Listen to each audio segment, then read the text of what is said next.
सुनो। सब ले लिया? हाँ। कुछ छूटा नहीं है ना, वरना लेट हो जाएगा। सुनो, मैं बोल रही थी आई बाबा बोल ही रहे हैं तो क्यों ना हो जाने के बाद चले। अंजलि कुछ नहीं होने वाला, चलो जल्दी निकलते हैं और जो कुछ भी होगा देख लेंगे ना, है कि नहीं? अरे यार बैठो, हम अपने हनीमून के लिए जा रहे हैं, लग्नाची अडचणी आल्या तर संपल्यात की नहीं? वैसे भी वहां पे तुम्हें परेशान करने के बहुत मौके मिलने वाले हैं मुझे। आप इतनी जिद क्यों कर रहे हैं? एक दो दिन रुक जाते हैं ना, मेरी तबीयत सच में ठीक नहीं है। अरे मैं 10 बार बोल चुका हूं, हम नहीं रुक सकते। तुम्हें बात समझ में नहीं आती? तुम्हारी तबीयत इतनी भी खराब नहीं है, बच्चे को कोई खतरा नहीं होगा, मैंने कहा ना।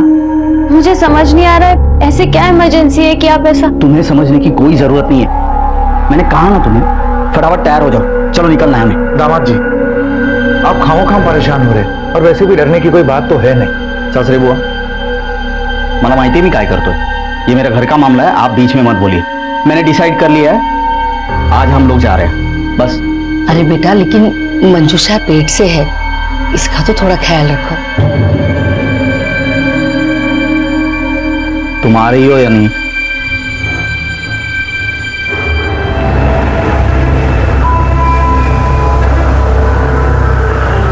क्या हो? लगी है भाई। तैयार आराम से। सोहम, मुझसे बर्दाश्त नहीं हो रहा। ताई टेन्शन घेऊ नको, आपण हॉस्पिटल मध्ये जाऊया। भाऊजी लवकर आलो रे, आलो 2 मिनिटं। सर, गाड़ी में 4 आइडेंटिटी कार्ड मिले, जिसमें से 2 आइडेंटिटी कार्ड के ऊपर के सरनेम सेम है और बाकी 2 आइडेंटिटी कार्ड के ऊपर के सरनेम सेम है। मतलब ये दोनों कपल हैं। और सर मुझे लगता है कि ये चारों एक ही फैमिली के हैं। सर हाईवे पर लूटपाट का मामला दिखाने की कोशिश की गई है, लेकिन वैसे है नहीं, क्योंकि गाड़ी में मोबाइल, पर्स सब कुछ वैसे के वैसे ही है। हो सकता है, लेकिन फिलहाल कुछ नहीं कहा जा सकता। शिंदे, किस आदमी को बाथरूम लगी हो, इसीलिए इसने हाईवे से गाड़ी नीचे 50 मीटर दूर यहाँ कच्चे रास्ते पर रोकी, और जैसे ही गाड़ी से बाहर निकला इन पर किसी ने हमला कर दिया और सबको मार दिया। एक काम करो, इस पूरे एरिया की तलाशी लो, शायद कोई सुराग मिल जाए। Okay sir. चलो।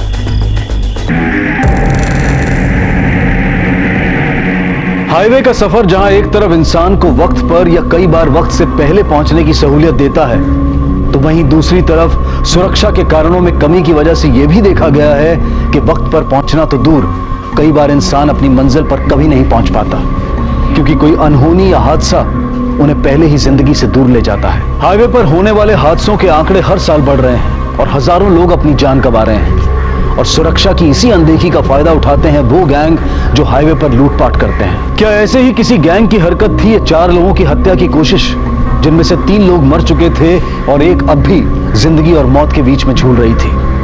आखिर आने वाले पलों में क्या लिखा था उसके लिए? शिंदे, क्या रिपोर्ट है यहाँ की? सर ऑपरेशन चल रहा है, शायद लड़की बच सकती है। शिंदे, तुम्हारा शक बिल्कुल सही था। ये चारों एक ही परिवार से थे।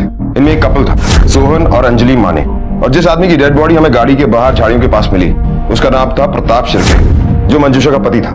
मंजूषा और सोहम दोनों सगे भाई बहन हैं। मंजूषा और प्रताप सोहम की शादी के लिए कोल्हापुर आए थे, और जब इन पर हमला हुआ तब ये लोग अपने घर वापस जा रहे थे पुणे। मैंने इनके घर वालों को इन्फॉर्म कर दिया था। वो आए हैं क्या? सर उन्हें मॉर्ग रूम ले जाया गया है बॉडी की शिनाख्त के लिए। कंधे में लगी गोली को तो हमने निकाल दिया है, पर क्योंकि खून काफी बह चुका था इसलिए रिकवर होने में टाइम लगेगा। वैसे अब उनकी जान को कोई खतरा नहीं है। इस हादसे में उनको अपना बच्चा भी खोना पड़ा, इसलिए सिर्फ फिजिकल ही नहीं मेंटल डैमेज भी होगा। आप लोगों को उनका खास ख्याल रखना पड़ेगा, ध्यान रखिएगा उनका। सावित्री, संभाल अपने आप को।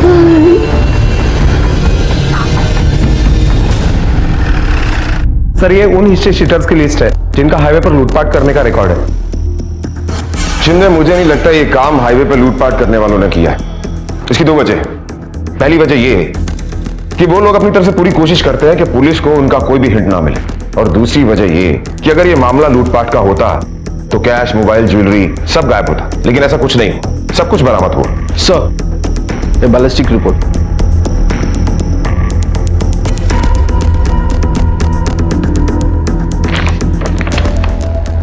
शिंदे, इस बैलिस्टिक रिपोर्ट से मेरा शक और पक्का हो गया। देखो, गोली किसी हाई एंड गन से चली है और हाईवे पर लूटपाट करने वाले लोग देसी कट्टे का इस्तेमाल करते हैं। सर ऐसा भी हो सकता है कि चारों में से किसी एक से प्रॉब्लम हो और बाकी 3 लोग हादसे का शिकार हो गए हो। लेकिन शिंदे ये भी हो सकता है कि दुश्मनी सिर्फ एक से नहीं बल्कि पूरे परिवार से हो। इस बार परिवार पूरा इकट्ठा था, इसीलिए हमला हो। और ये पता करने के लिए हमें सोहम, अंजलि, मंजूषा और प्रताप, इनके बारे में सारी इंफॉर्मेशन इकट्ठी करनी होगी और उनकी भी इंफॉर्मेशन इकट्ठी करनी होगी जो इन लोगों से जुड़े हुए हैं। सर, मंजूषा के पिताजी आए हैं। मेरी समझ में नहीं आ रहा है कि चारों एक साथ कैसे थे। मतलब? सर, वैसे तो इन चारों को पूना जाना था, पर सोहम और अंजलि पहले निकले थे। थोड़ी देर बाद में मंजूषा और प्रताप निकले थे, दोनों अलग अलग गाड़ियों से। अच्छा ये बताओ कि चारों को पूना जाना ही था तो 2 अलग अलग गाड़ियां क्यों नहीं? सोहम और अंजलि को हनीमून के लिए जाना था, नई नई शादी और थोड़ी प्राइवेसी, इसीलिए अलग अलग गाड़ियों में गए। और वैसे तो आप जानते ही हैं कि आजकल के बच्चों को समझाना कितना मुश्किल है, इसलिए हमने मना भी नहीं किया था। सर, मुझे अभी अर्जेंट निकलना पड़ेगा, क्या है कि सातारा में मुझे अर्जेंट काम है। ठीक है, फिलहाल आप जा सकते हैं, लेकिन हो सकता है कि आपको जल्दी वापस आना पड़े। चंदे, कमाल का आदमी है। बेटा, बहू और दामाद मर चुके हैं और बेटी हॉस्पिटलाइज है, लेकिन इसे अर्जेंट वर्क से सातारा जाना है। सर मुझे नहीं लगता कि जनार्दन हमें सब कुछ सच बता रहा है, बात कुछ और है और ये बता कुछ और रहा है।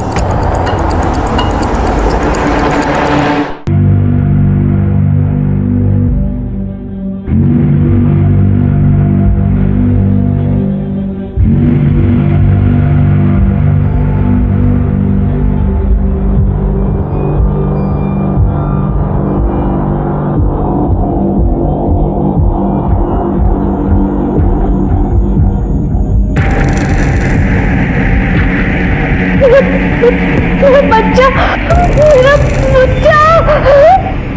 क्या हुआ? प्लीज आप रेस्ट कीजिए। मेरा बच्चा, शांत हो जाइए प्लीज। मेरा बच्चा, प्लीज आप शांत हो जाइए। मेरा बच्चा। सर, हॉस्पिटल से फोन आया था, मंजूषा को होश आ गया है। याद करने की कोशिश कीजिए, आपके साथ कल क्या हुआ था? मैं प्रताप पूना जा रहे थे, बीच में सोहम का फोन आया था। हाँ हाँ हाँ सोहम, क्यों नहीं, बस 2 मिनट लगेंगे। सोहम का फोन था, वो आगे हाईवे पर खड़े हैं, उनकी टैक्सी खराब हो गई है, उससे और अंजलि को आगे से पिकअप कर लेते हैं। अरे हम लोग अभी तक हाईवे पे पहुंचे नहीं है और उनकी टैक्सी खराब हो गई। उन्हें कहना दूसरी टैक्सी पकड़ के आ जाए। क्या हुआ? हाँ हाँ, नहीं कुछ नहीं, ठीक है, पिकअप कर लेंगे उन्हें। उसके बाद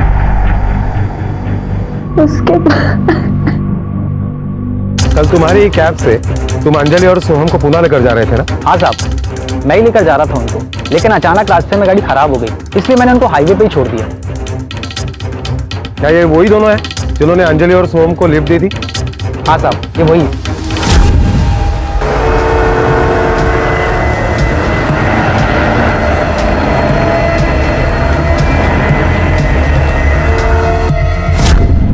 प्रताप ने अंजलि और होम को हाईवे से पिकअप किया था।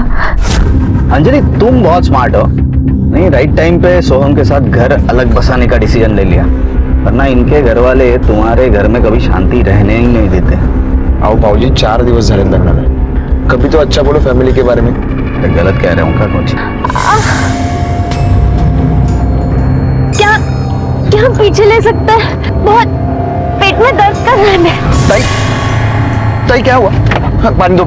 अरे थोड़ा सहन कर लो, इनको पूना भी छोड़ना है और हमें आगे जाना है। भाऊजी, ताई की तबीयत इंपॉर्टेंट है या पुणे जाना?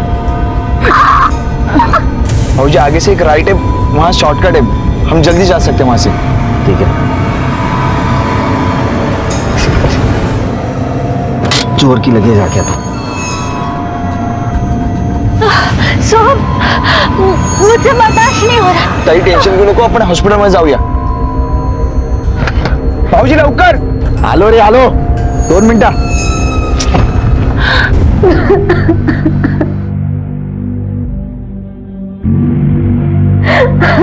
इंस्पेक्टर साहब, आपको इन्हें थोड़ा और वक्त देना होगा. ठीक है डॉक्टर, आप जरा हमारे साथ आइए. डॉक्टर, हमें इनसे कुछ जरूरी इंफॉर्मेशन चाहिए. कितना टाइम लगेगा इन्हें रिकवर होने में? कितना टाइम लगेगा ये तो मैं नहीं बता सकती, लेकिन हाँ, रिकवर होने में टाइम तो लगेगा. और आप लोगों के सवालों से उनकी तबीयत और भी खराब हो सकती है. वो वैसे ही मेंटल और फिजिकल ट्रॉमा में है. एक तो शूट आउट की वजह से और दूसरा वो अपना बच्चा खो चुके हैं. Thank you doctor. शिंदे, मुझे ऐसा लगता है जिसने भी ये कत्ल किया है उसका टारगेट प्रताप था, या शायद मंजूषा और प्रताप दोनों. और ये सोहम और अंजलि गेहूं के साथ घुन की तरह पिस गए. सर लेकिन एक बात मेरे समझ में नहीं आ रही है, इस प्रताप को मंजूषा के माँ बाप से क्या प्रॉब्लम थी कि उसने शादी करके आई हुई नई बहू को भड़काने की कोशिश की.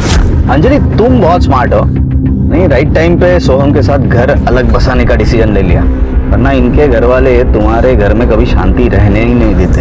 हो सकता है वो सच बोल रहा हूं या फिर अपनी कोई कमी छुपाने की कोशिश कर रहा हूं. इस प्रताप के बारे में सारी इंफॉर्मेशन हमें मंजूषा के बाप से मिलेगी. उसका बाप सितारा में कुछ अर्जेंट काम के लिए गया हुआ ना, वापस आया कि नहीं? हाँ सर, मैंने एक कांस्टेबल उसके पीछे लगाया था, अभी वो अपने घर पर ही है. प्रताप सिर्फ अपने बारे में ही सोचता था. उसने मेरी बेटी की कभी फिक्र नहीं की. हमेशा मेरी मंजूषा को दुख दिया है उसने. अरे 4 लोगों के बीच उसे बेइज्जत करता था. सर, सच कहूं तो प्रताप बहुत गुस्से वाला आदमी था.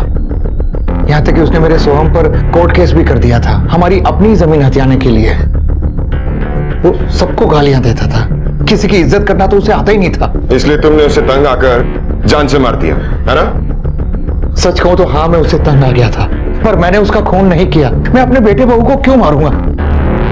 मैंने किसी को नहीं मारा सर. शिंदे, इस जनार्दन की कॉल रिकॉर्ड्स और मोबाइल लोकेशन निकालो, क्योंकि ये सिर्फ प्रताप से ही नहीं, सोहम और अंजलि से भी गुस्सा था. क्योंकि अंजलि के कहने पर सोहम अलग घर लेकर रहने के लिए तैयार हो गया था. लेकिन सर फिर जनार्दन मंजूषा को क्यों मारेगा? शिंदे, ये मत भूलो कि गोली मंजूषा के कंधे पर लगी है, और कंधे पर गोली लगने से कोई मरता नहीं है.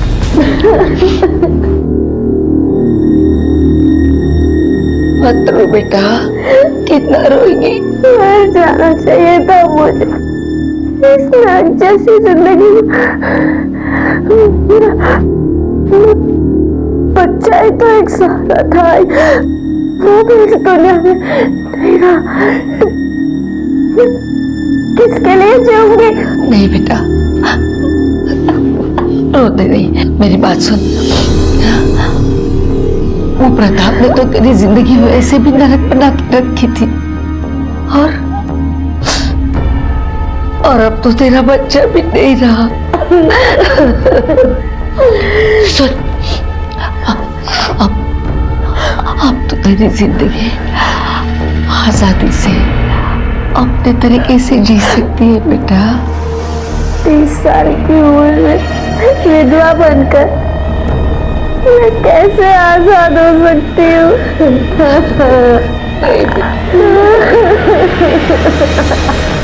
सर हमने जनार्दन के मोबाइल की लोकेशन ट्रेस की है. कत्ल के वक्त जनार्दन का मोबाइल लोकेशन हाईवे के आसपास का नहीं था. और सर ये सोहम की पोस्टमार्टम रिपोर्ट. सोहम के पोस्टमार्टम रिपोर्ट के मुताबिक सोहम के बॉडी पर गोली के अलावा कुछ चोट के निशान पाए गए. वो ज्यादा पुराने नहीं थे और उसमें से कुछ घाव भर भी चुके थे. इसका मतलब कुछ दिन पहले सोहम की किसी से लड़ाई हुई थी और उसने सोहम को बहुत बुरी तरह से मारा भी. लेकिन क्यों? और ये बात उसके घर वालों ने हमसे छुपाई क्यों?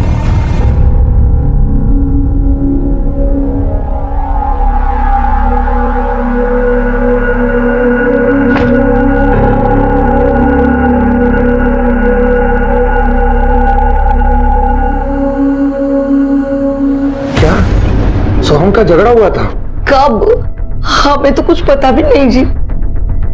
सर, हो सकता है वो झगड़ा यहाँ नहीं बल्कि पूना में हुआ हो, इसलिए हमें कुछ नहीं पता. और उसने हमें कुछ बताया भी नहीं था. अगर उसका झगड़ा यहाँ नहीं पूना में हुआ तो इसके बारे में आपको पता तो होगा ही. मैं तो बीमार थी. सर, क्या हम सोहम की बॉडी के साथ साथ अंजलि की बॉडी को भी क्लेम कर सकते हैं? क्योंकि मुझे नहीं लगता कि अंजलि के घर वाले आएंगे। सर जनार्दन सच बोल रहा है। अंजलि के घर वाले अंजलि और सोहम के शादी के बिल्कुल खिलाफ थे। यहाँ तक कि वो अंजलि के शादी में भी नहीं आए। इसका मतलब मर्डर का मोटिव अंजलि के परिवार वालों के पास भी है, क्योंकि अंजलि ने अपने परिवार के खिलाफ जाकर शादी की और ये मर्डर उसी का परिणाम। शिंदे, अंजलि के परिवार वालों का एड्रेस निकालो और उनसे अच्छी तरह से पूछताछ करो। Okay sir. सर हमें भी बिरादरी में रहना है। दूसरी जाति में बेटी को देते तो समाज को क्या मुंह दिखाते। अंजलि को बहुत हमने कोशिश की सोहम से दूर रखने की, यहाँ तक कि उसे कमरे में भी बंद कर दिया था। हमें लगा सब खत्म हो गया, पर अंजलि ने हम सब की नाक कटवा दी। वो सोहम के साथ भाग गई और उसके साथ शादी कर ली। इसी बेइज्जती का बदला लेने के लिए तुमने उनका खून कर दिया। हमें यह भी पता है कि शादी के कुछ दिन पहले तुमने सोहम के साथ मारपीट भी की थी।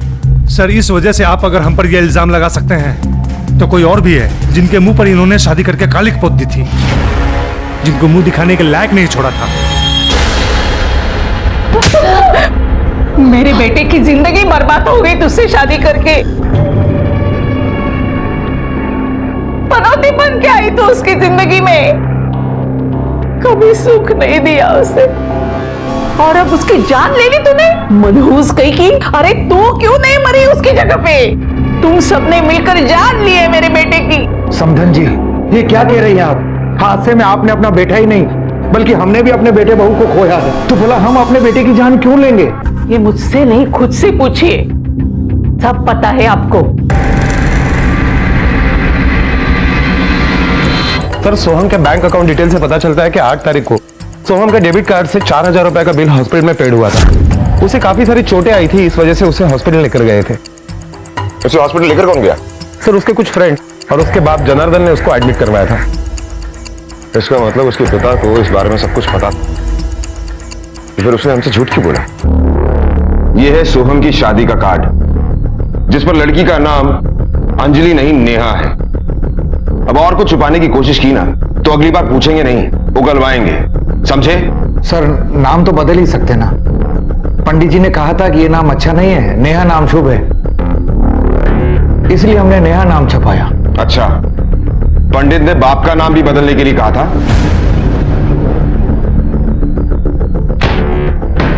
देखो इसे, इस पर बाप का नाम रघुनाथ भोसले लिखा हुआ है, कॉर्पोरेटर। तुम्हें पहले एक सांगा कि तुम झूठ क्यों बोल रहे थे? कहीं ऐसा तो नहीं कि उससे डर कर सच छुपा रहे थे? मैं भला उससे क्यों डरूंगा? अच्छा, उससे नहीं डरते? फिर उस दिन तुमने झूठ क्यों बोला था कि तुम्हें नहीं पता कि सोहम को किसने मारा, बल्कि तुम ही उसे हॉस्पिटल लेकर गए थे? उस हॉस्पिटल के सीसीटीवी फुटेज दिखाओ ताकि सब कुछ याद आ जाए। मैं ये नहीं कहती कि तेरे साथ जो कुछ भी हुआ है वो भूलना इतना आसान है, पर कोशिश तो कर। नसीब में जो कुछ भी लिखा है वो हम बदल नहीं सकते, ना ही मिटा सकते हैं। शायद इसीलिए भगवान ने हम औरतों को सहनशक्ति दी है, ताकि जो कुछ भी दुख हो हम हंस के पी जाए। यहाँ से तुझे हिम्मत मिलेगी, शांतिपूर्ण मेल। तू बस हाँ, प्यालेस।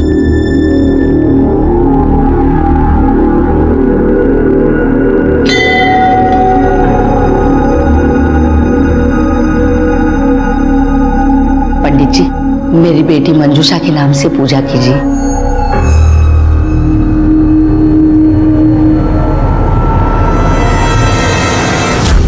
रोहन भोसले, सोहम के साथ तुमने मारपीट की थी ना? हाँ की थी, और सिर्फ मारपीट नहीं, हड्डियां तोड़ी थी उसकी। पर आप साबित कैसे कर पाओगे? उसकी चिंता तुम मत करो, ये हमारा काम है, हम कर लेंगे। तुम सिर्फ अपनी हड्डियों का ख्याल रखो। अरे सर, अंदर चल के बात करते हैं ना। अब भी क्या बच्चे की बात का बुरा मान गए? दरअसल अपनी बहन से बहुत प्यार करता है। जब सोहम ने उसका मजाक उड़ाया तो गुस्से में आकर इसने उसके साथ मारपीट की। शर्म आनी चाहिए आपको। अपने बेटे को समझाने की बजाय इसी की साइड ले रहा। इसने कानून को अपने हाथ में लेने की गलती की है और इसे आप बढ़ावा दे रहे हैं। हाँ सर, गलती होगी, बच्चा है, गर्म खून है, गुस्सा जल्दी आ जाता है इसे। यह भी तो हो सकता है इसी गुस्से में इसने सोहम, उसकी वाइफ और उसके ब्रदर इन लॉ तीनों का खून किया। और गर्म खून को ठंडा करना हमें अच्छी तरह से आता है। सर आप गलत समझ रहे, इसने सिर्फ मारपीट की है, किसी को मारा नहीं। इसने नहीं मारा तो आपने मारा है? सर मैं किसी को क्यों मारूं? मैं तो भगवान का शुक्र मानता हूँ ये सब शादी के पहले हो। शादी के बाद अगर अंजलि आ जाती तो ये सोहम मेरी बेटी को छोड़ के भाग जाता, तब सोचो तो मेरी बेटी का क्या होता। कम से कम उसको आजकल 1000 रिश्ते आ रहे हैं, लड़कों की कुछ कमी नहीं है।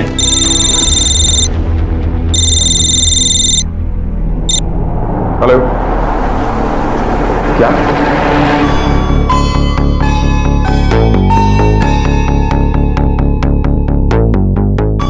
आज सुबह हम दोनों मंदिर गई थी। मैं अंदर पूजा करने के लिए चली गई। बाहर आके देखा तो मंजूषा बाहर नहीं थी। मैंने उसे ढूंढा, वहां एक सुनसान जगह पर बैठी हुई मिली।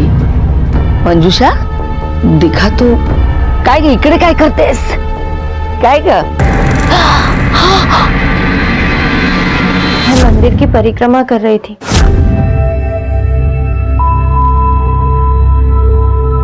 जैसे ही मंदिर के पीछे की तरफ पहुंची तो ऊपर कंबल होने की वजह से मैं देख ही नहीं पाई कि कौन था।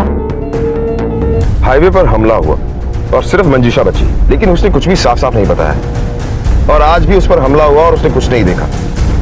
मुझे लगता है ये मंजूषा मेन टारगेट है, या शायद इन मर्डर्स के पीछे मंजूषा ही है। शिंदे, काम करो, इस मंजूषा पर नजर रखो और इसकी पास्ट प्रेजेंट फ्यूचर डिटेल्स सब कुछ निकालो। Okay sir.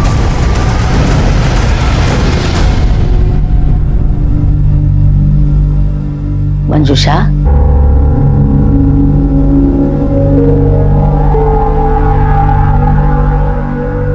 तूने पुलिस से झूठ क्यों बोला? कैसा झूठ आई? यही कि तुझ पर जिसने हमला किया उसे तूने देखा ही नहीं। क्योंकि आई मैंने सच में नहीं देखा। उसने मेरे ऊपर कंबल। चुप कर, जब मैं वहां पहुंची तब वहां कोई कंबल वंबल नहीं था। क्या बात है बेटा, किसे बचाना चाहती है?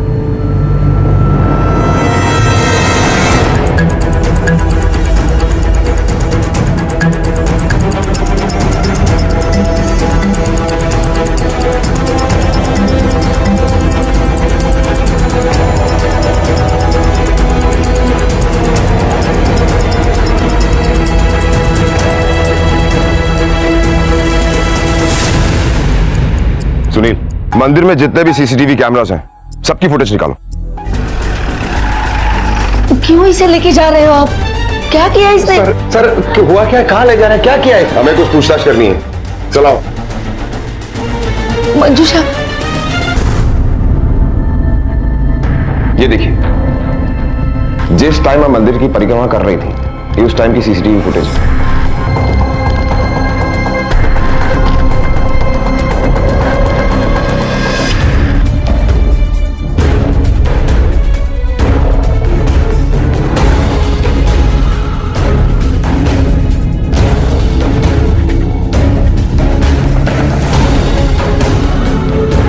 सलाम साहब।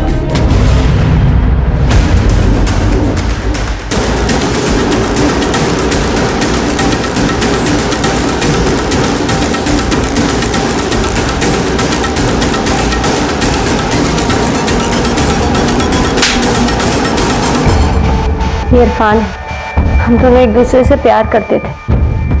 शादी से पहले तक हमारा अफेयर चल रहा था। हम दोनों के धर्म अलग अलग थे, इसलिए मेरी फैमिली ने मुझे उससे शादी नहीं करने दी और जबरदस्ती मेरी शादी प्रताप से करवाई। क्योंकि प्रताप ने मेरे बाबा के बिजनेस में पैसे लगाए थे। जब बाबा का बिजनेस डूब रहा था, प्रताप बहुत ही एरोगेंट और गाली गलौज करने वाला आदमी था। वो मुझे हमेशा नीचा दिखाता था। मेरी जिंदगी तो जैसे नर्क बन चुकी थी। सभी लोग मुझसे सिंपैथी जरूर रखते थे, पर कोई मेरी हेल्प नहीं करना चाहता था। और फिर 4 महीने पहले एक दिन अचानक इरफान मिला।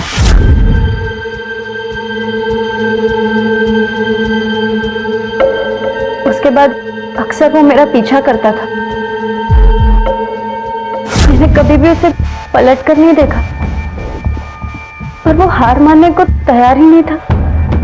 मेरा पीछा करता रहा, मुझे फोन करता रहा। कोई ईमेल नहीं मिला अभी तक? मिलना तो चाहिए। हाँ,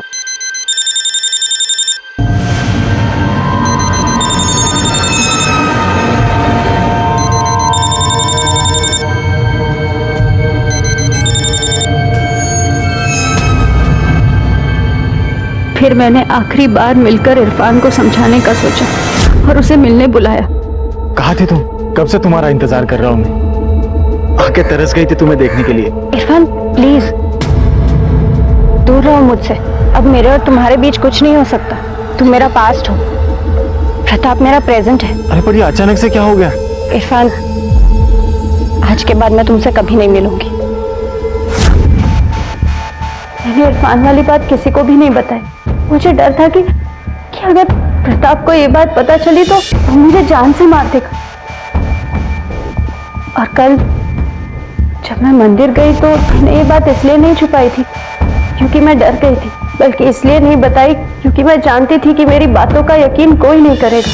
सब यही मानेंगे कि मेरा और इरफान का अभी भी अफेयर चल रहा है, जबकि मैंने उसे कभी कोई कांटेक्ट नहीं रखा। सब यही समझेंगे कि मैंने मेरे पति का कत्ल करवाया है और उसके कत्ल की साजिश में मुझे भी घसीट लेंगे।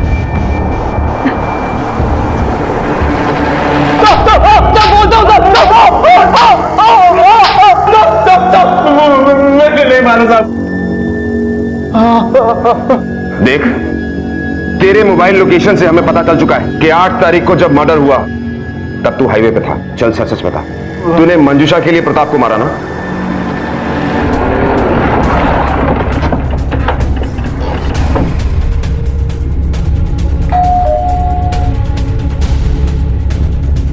इरफान का घर है? हाँ कहिए। आप कौन? मैं उनकी बीवी। हमें आपके घर की तलाशी लेनी है। ये रहा आपके घर की तलाशी का वारंट।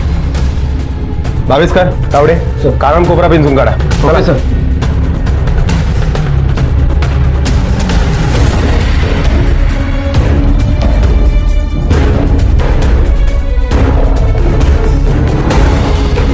सर पूरा घर ढूंढा, गन कहीं नहीं है। सर तिथे पण काय नाही भेट।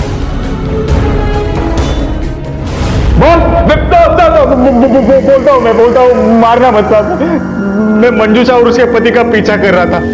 मंजूषा मेरी बात को मान ही नहीं रही थी। मैंने सोचा कि उसकी पति की पिटाई करके उसे धमकी दूंगा तो वो अपने आप हमारे रास्ते से दूर हो जाएगा। फिर आगे रास्ते में उन्होंने किसी 2 लोगों को गाड़ी में बिठाया। मैंने सोचा कि ये 2 लोगों को मैं नहीं संभाल पाऊंगा। ये साहब आगे रास्ते में मैं एक ढाबे पे रुक गया था। शाम 5:30 बजे तक साहब मैं उधर ही था। माँ कसम साहब मैंने किसी को नहीं मारा है साहब, सच बोल रहा हूँ मैं। वैसे भी प्रताप ने घर और बाहर इतने सारे दुश्मन पाल के रखे थे कि वैसे भी ये काम कोई भी कर सकता था। आप साहब बोल, तू कहना क्या चाहता है? साहब प्रताप ने एक लड़की को यूज करके फेंक दिया था साहब। ये बात उसकी पूरी फैमिली जानती है, लेकिन कोई नाम नहीं लेगा साहब, क्योंकि उसका नाम लेगा तो उनकी बदनामी होगी। सर मर्डर स्पॉट से वो ढाबा लगभग 5 किलोमीटर की दूरी पर है। हमने ढाबे पर जाकर पूछताछ की तो पता चला कि इरफान सच बोल रहा है। जिस वक्त मर्डर हुआ उस वक्त इरफान उस ढाबे पर ही था। शिंदे, मुझे ऐसा लगता है कि मर्डर का प्लान इरफान और मंजूषा ने मिलकर किया है। दोनों के पास वजह थी। इरफान मंजूषा को पाना चाहता था और मंजूषा अपनी शादी से मुक्ति। शायद मंजूषा के दिल में इरफान के लिए वापस से फीलिंग पैदा हो गई थी, इसीलिए उसने उसको बचाया। पता नहीं कौन से कर्मों की सजा मिल रही है मुझे, जो ऐसी औलाद पैदा हुई है मेरे घर में। एक ने शादी करके समाज में नाक कटवा दी और एक जो शादी के बाद भी अफेयर कर रही है। बाबा गलत समझ रहे। बकवास मत कर, मुझे सब पता है। अरे तेरी वजह से समाज में निकलना मुश्किल हो गया है मेरा। चुप भी करो। और कितना कीचड़ उछालोगे दूसरों पर? कभी खुद पे शर्म नहीं आती तुम्हें? हमेशा से तुमने अपनी बातें मुझ पर और बच्चों पर ला दी है।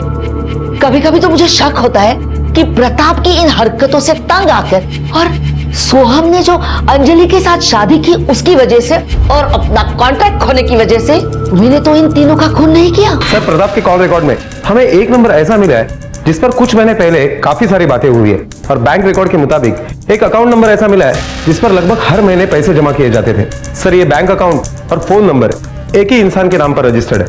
नाम क्या है? सर राधिका माने। राधिका माने से तुम्हारे क्या संबंध है? छुपाने की कोशिश मत करना, क्योंकि हम राधिका तक पहुंच चुके हैं। इसलिए तुम्हारा फायदा इसी में है कि तुम सब कुछ सच सच बता दो, वरना तुम पर इतने केस लगाएंगे कि सारी जिंदगी तुम्हारी जेल में गुजरेगी। राधिका माने?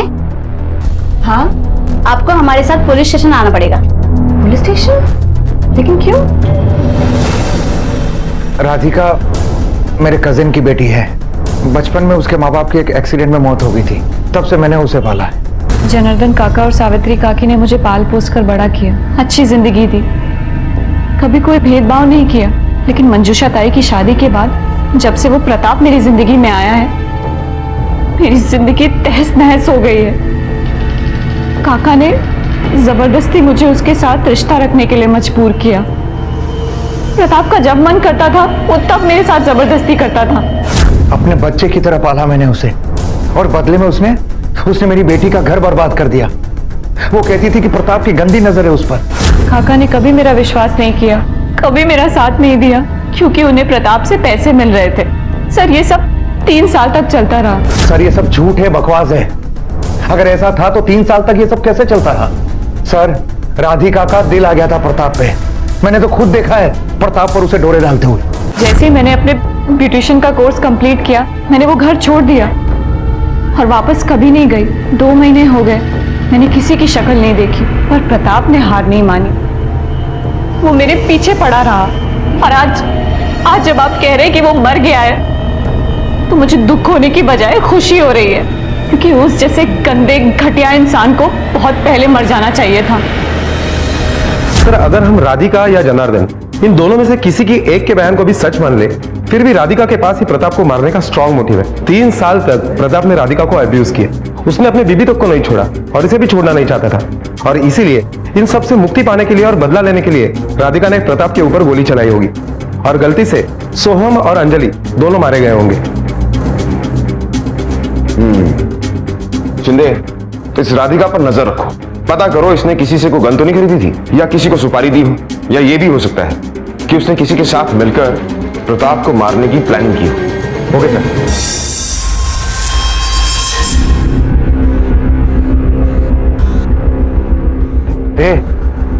क्या हुआ? मुंह क्यों लटका हुआ तेरा? कुछ नहीं, बस सोच रही थी कि झूठी इज्जत और पैसे कमाने के लिए आप सच को कितना दबाओगे। क्या हम नहीं जानते हमारे घर में राधिका पर क्या गुजरी है? उस बेचारी राधिका ने क्या नहीं सहा? क्या प्रताप ने? फालतू बात मत कर। जिस चीज की अक्ल रही हो ना, उसके बारे में बकवास नहीं करनी चाहिए। तेरी नजर में तो बिल्कुल कभी सही था ही नहीं।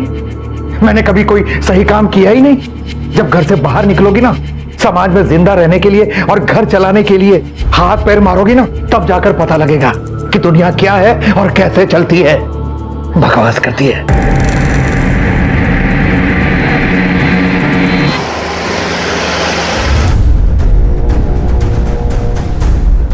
सर हमने राधिका के घर और ब्यूटी पार्लर के आसपास चेक किया, लेकिन ऐसा कुछ भी नहीं मिला जिससे हम ये कह सके कि राधिका ने प्रताप को मरवाया हो या किसी को सुपारी दी हो, और उसने गन खरीदने के कोई सबूत भी नहीं मिले। हेलो,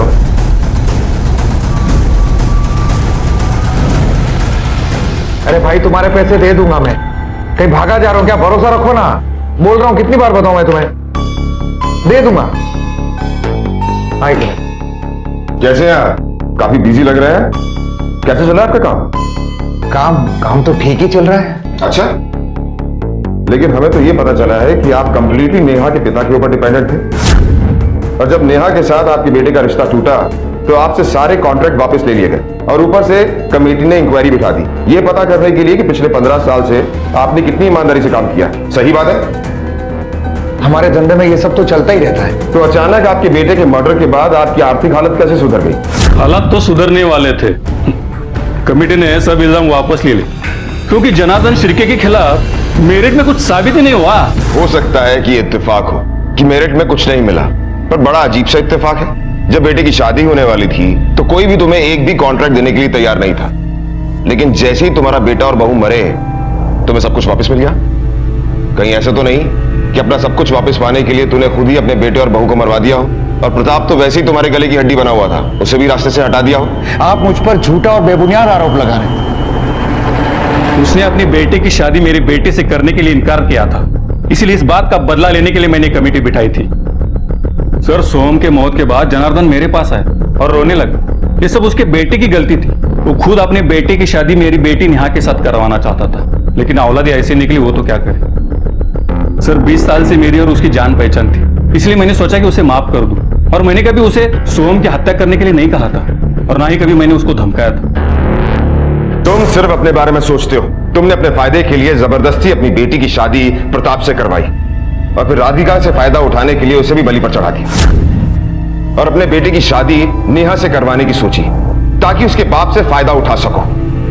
और जब सोहम ने तुम्हारे प्लान को चौपट कर दिया तो तब तुमने सोहम और अंजलि दोनों को मरवा दिया। अब जल्दी से बता दो किससे करवाया ये काम, किसे सुपारी दी थी? बोल। साहब मैं सेल्फिश नहीं हूं। आज की इस जोड़ तोड़ की दुनिया में जैसे जिंदा रहा जाता है, बस मैं भी वही कर रहा था। पर मैं अपने लिए नहीं कर रहा था, अपने परिवार के लिए कर रहा था। पर इस सब के लिए मैं किसी को मार नहीं सकता। सोहम तो मेरा अपना बेटा है। अच्छा, तो रघुनाथ से मिलने के लिए क्यों गया था? वो भी तुरंत अपने बेटे की मौत के बाद। तेरे जैसा बाप अपने बेटे की मौत का भी फायदा उठा सकता है। फायदा नहीं साहब, मजबूरी। घर में 3 सदस्य हैं तो उनके लिए भी तो पैसा चाहिए था। सोहम की मौत के बाद मैं रघुनाथ जी से इसलिए मिला था कि मेरी रुकी हुई आमदनी फिर से शुरू हो जाए। आज तक तुमने जो कुछ भी कहा है झूठी कहा है, इसलिए तेरी किसी भी बात पर विश्वास नहीं किया जा सकता। मैंने सोहम को नहीं मारा साहब। हाईवे पर हुए इस हादसे में जिसमें 3 लोगों की जान गई थी, संदिग्धों की कमी नहीं थी। मंजुषा, जनार्दन, इरफान, अंजलि का परिवार, नेहा का परिवार, राधिका, सभी के पास कत्ल का मकसद था। लेकिन इसके बावजूद पुलिस के पास कोई ठोस सबूत नहीं था जो कि इनमें से किसी को भी कातिल साबित कर सके। पुलिस के पास रास्ते अनेक थे, लेकिन ऐसा लग रहा था कि जैसे हर रास्ता एक बंद गली में खत्म हो रहा है। और तभी आंख मिचोली खेलने वाले इस केस में पुलिस को हत्या का हथियार मिला और कड़ियां जैसे खुद ब खुद जुड़ने लगी। इसे पहचानती हो ना?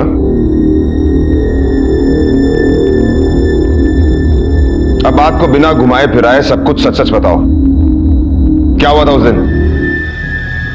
ये गन मैंने प्रताप को मारने के लिए खरीदी थी और बीच में ही सोहम का फोन आया था कि उन्हें पूना तक लिफ्ट चाहिए। तब मैंने प्रताप को मारने का अपना फैसला टाल दिया। पर ऐसा करने के लिए मुझे अंजलि और सोहम ने उकसाया था। उकसाया मतलब?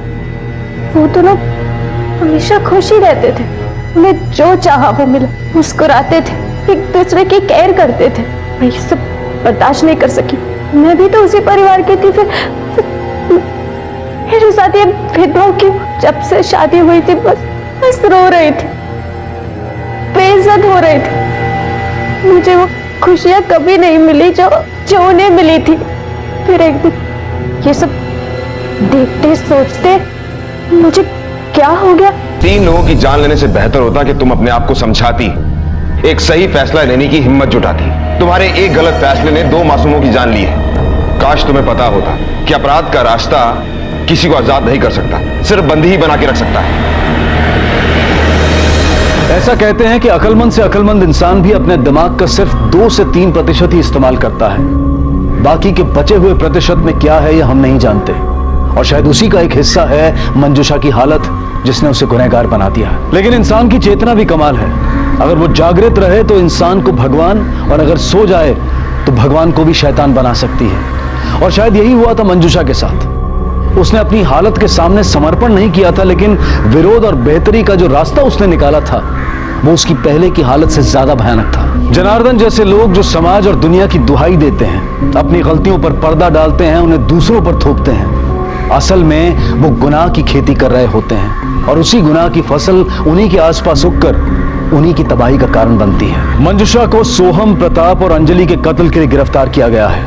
फिलहाल वो जुडिशियल कस्टडी में है। अपनी हालत के लिए किसी दूसरे को जिम्मेदार ठहराने से पहले अपने आप को जांच लें कि कहीं आप अपनी हालत के सुधार के लिए किसी दूसरे को संघर्ष करते हुए तो नहीं देखना चाहते हैं। हर गलत बात का विरोध करें और सही समय पर आवाज उठाएं।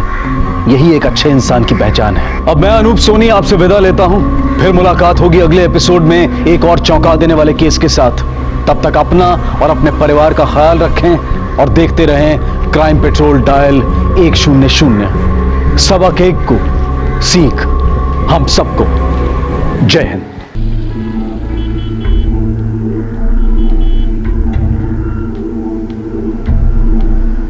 हर इंसान एक बेहतर जिंदगी चाहता है।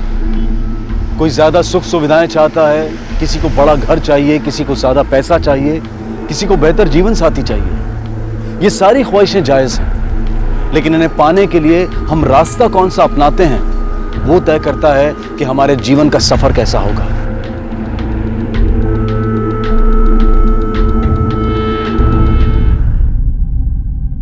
Happy birthday Sunny. अरे खोलो खोलो खोलो खोलो, इसे खोलो।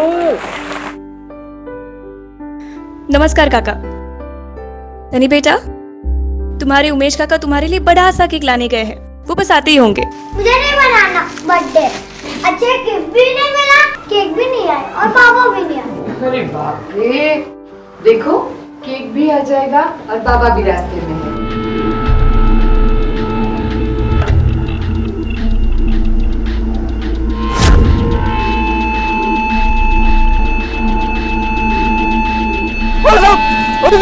आखिर कोई इंसान जिंदगी से इतना घबरा क्यों जाता है, इतना कमजोर, इतना बेबस क्यों हो जाता है? कौन था ये आदमी? क्या इस आदमी ने जिंदगी से हार मानकर अपनी जान देने का फैसला किया था, या फिर किसी ने इसे मजबूर किया था, या फिर ये कोई साजिश थी जिसे आत्महत्या की शक्ल दी गई थी? पर वो ये कैसे भूल गया कि घर पर उसका परिवार उसके लौटने की राह देख रहा होगा। आ जाएगा बाबा के, किस बात की चिंता है? काका प्रसून। नमस्कार काका। आज भी आप दोनों लेट हो गए? नहीं भाई, मैं तो टाइम पे था, ऐसे कुछ काम निकल आया। वो एक्चुअली क्या ना, एक क्लाइंट मीटिंग थी तो इसलिए थोड़ा। ये क्लाइंट मीटिंग ना हमेशा गलत टाइम पे ही होती है। काका मुझे कुछ जरूरी बात करनी है आपसे। बाद में माला से कुछ जरूरी बात करनी है, उसके बाद तुमसे बात करता हूँ। माला अंदर आओ जरा। जी। केक आ गया, केक आ गया। केक कहाँ है?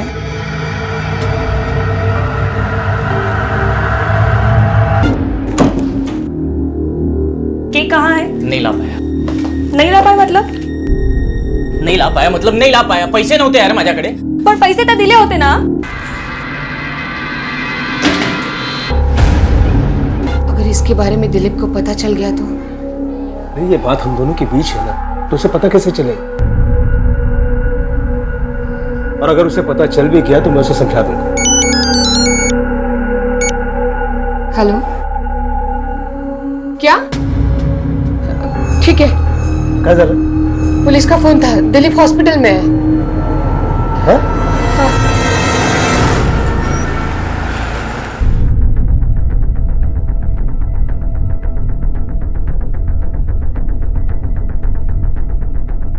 लवकर चला। क्या क्या हुआ है दिलीप को? क्या हुआ? क्या हुआ है? आप कौन है? मैं उनकी पत्नी हूँ। देखिए, आपके पति ने जान देने की कोशिश की पुल से कूद कर, और लोगों ने उन्हें कूदते हुए देखा है। नहीं, शायद वो खुदकुशी करना चाहते थे। नहीं, वो ऐसा नहीं कर सकते। वो ऐसा कभी नहीं कर सकते। क्या करते हैं वो? सदगुरु नगर में कपड़े की दुकान है उनकी। आप कौन है? मैं दिलीप का काका हूँ। आप लोग रहते कहाँ हैं? सदगुरु नगर में ही, इच्छामल कॉलोनी। घर और दुकान दोनों सदगुरु नगर में है, लेकिन आपका भतीजा दिलीप हमें मिला है कर्मयोगी नगर में, वो भी ब्रिज के नीचे, जो सदगुरु नगर से काफी दूर है। क्या काम हो सकता है वहां जाने का? पता नहीं, मतलब वैसे कुछ बता कर नहीं गए थे। वो शायद गिफ्ट लेने गए होंगे सनी के लिए। हमारे बेटे का आज बर्थडे है ना। डॉक्टर क्या हुआ उन्हें? ठीक हो जाएगा? खतरे से तो बाहर है, पर उसकी बैक पूरी तरीके से इंजर्ड है। स्पाइन में गहरी चोट की वजह से हो सके कि उम्र भर के लिए पैरालाइज हो जाए। बसा इकडे, या इकडे बसा।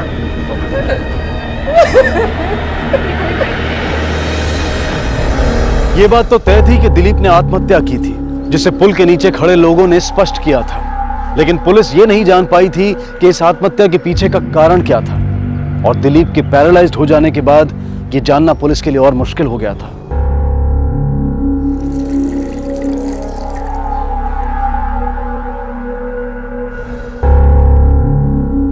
आई, बाबा कब ठीक होंगे?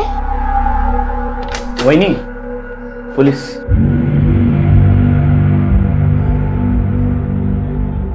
बात कर सकते हैं? पता नहीं, अब तक कुछ बोल नहीं रहे हैं। आप बाहर आएंगे, कुछ बात करनी है। जी।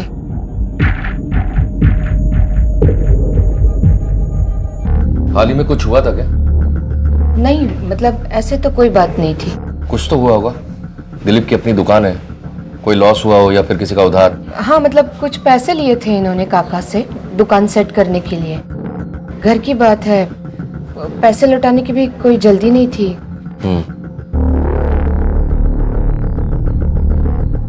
आप दोनों भाई भी क्या उनके साथ दुकान में काम करते हैं? नहीं सर, मेरा तो खुद का साइबर कैफे है और मैं पब्लिक सर्विस एग्जाम के लिए तैयारी कर रहा हूँ। और आप? मैं इनका चचेरा भाई, मार्केटिंग कंपनी में काम करता हूँ, बगल वाले घर में रहते हैं। दिलीप ने कितने पैसे लिए थे काका से? करीब 3 लाख रुपए लिए थे, पर मैंने आपसे कहा ना, मतलब घर की बात है। बहुत अच्छे इंसान है, सब लोग जानते हैं उनको। आर्य विद्या मंदिर में प्रिंसिपल है। और कौन कौन है घर में? मेरी वाइफ चित्रा फिलहाल ऑफिस गई और मेरी पत्नी कीर्ति। क्या हुआ? क्या हुआ? अरे बोलशील काय झाला? काका ने मेरे साथ छी बोलते हुए भी की मारी है।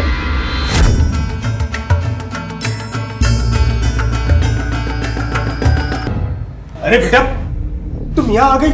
मैंने कहा ना अंगड़ाई लेने के लिए, मैंने हाथ सीधे किया और तुम्हें लग गया। नहीं बेटा, और तुम उसका गुस्सा मान गई। बेटा मैं माफी मांगता हूँ, मेरा इरादा बिल्कुल ऐसा नहीं था।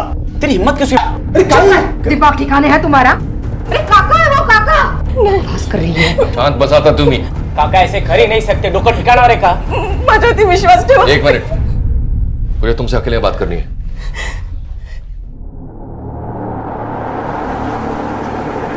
फैमिली वाले आप पर प्रेशर डाल रहे हैं। आप सच बता सकती हो, एफआईआर लिखवा सकती हो। देखिए ऐसे चुप रहने से कुछ नहीं होगा। इससे पहले भी कुछ हुआ है? काका ने पहली बार कुछ इस तरीके से छुआ। तुमको छुपा तो नहीं रही ना हमसे? नहीं सर, मैं सच बोल रही हूँ और प्लीज मैं इस बात को और आगे नहीं बढ़ाना चाहती। प्लीज।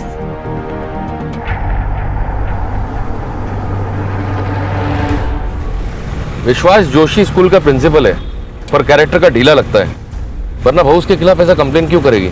एक बुजुर्ग आदमी के बारे में इतनी बड़ी बात बोल जाना, और घर वाले उसी को डांट रहे हैं। हो सर। पर एक बात समझ में नहीं आ रही कि दिलीप के एक्सीडेंट या सुसाइड से इसका क्या लेना देना हो सकता है? सर हो सकता है विश्वास ने दिलीप से पैसे मांगे हो और ये बात उसके पत्नी को पता नहीं हो। दिलीप पैसे लौटाने के हालत में नहीं होगा और इसलिए उसने कदम उठाया होगा। मुझे लगता है जोशी के घर में कोई खिचड़ी पक रही है।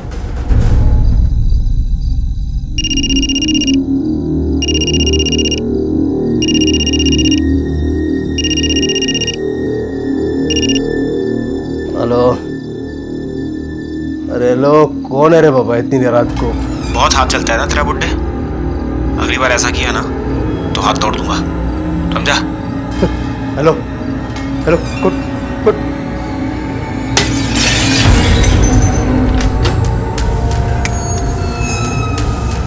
बाबा काय झालं?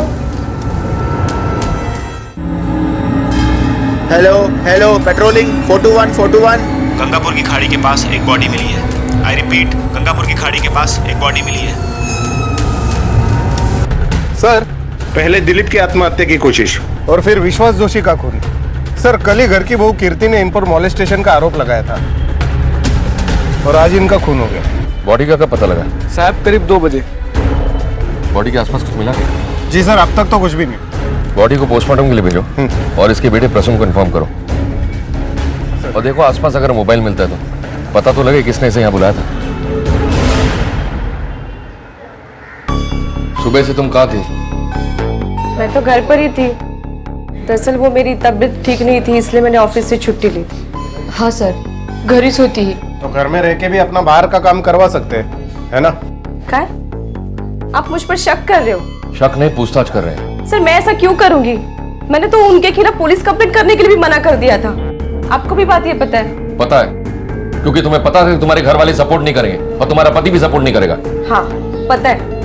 हमारी पूरी फैमिली में काका के खिलाफ कोई कुछ नहीं बोल सकता, क्योंकि घर में कोई प्रॉब्लम आए या फिर पैसे की तंगी हो तो फैमिली में एक ही तो है। कीर्ति, क्या बोल रही हो तुम? हाँ, एक मरे हुए इंसान के बारे में ये सब बोलते हैं और भूल गई काका ने हम सबके लिए कितना कुछ किया है। कुणाल की भी कितनी मदद की है उन्होंने, और उनके बारे में तुम ये सब सोचना भी नहीं। एक मिनट, आप उन पे दबाव मत डालिए। आप कंप्यूटर की मदद करने के लिए हमेशा उनके घर पे जाते हो? नहीं, पहली बार गई थी। अक्सर तो चित्रा जाती है मदद करने, पर कल वो ऑफिस के काम की वजह से बिजी थी, एक्स्ट्रा आवर्स कर रही थी, सो मुझे भेज दिया। चित्रा ने तुम्हें कभी आकर बताया कि उसके साथ भी कुछ ऐसा हुआ है? नहीं सर, इस घर में इससे पहले ऐसा कभी नहीं हुआ। ये तो बस कीर्ति है जो अपना बदला ले रही है। बदला? वही मैं काका से बदला लूंगी। जो भी है ना साफ साफ बताओ, पुलिस से कुछ छुपाने की कोशिश मत करना। ये तो इसी से पूछिए आप। हाँ सांगते ना, घाबरते कमी।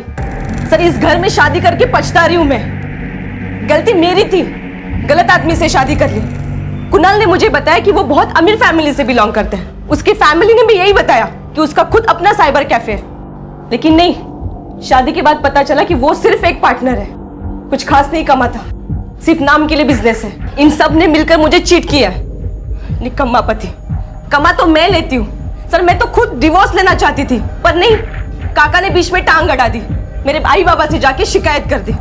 फंस गई हूँ मैं यहाँ पे। और इसी बात का तुमने बदला लिया है ना? अपने काका के लिए अभी भी बहुत गुस्सा नजर आ रहा है। सर मैं ऐसा क्यों करूंगी? हाँ ये बात सच है कि मैं नफरत करती हूँ उनसे, लेकिन मैं उनको मारने वाले के बारे में सोच भी नहीं सकती। आपके पति कहाँ है? जी, कुणाल अभी अपने साइबर कैफे में होगा। और बाकी सब?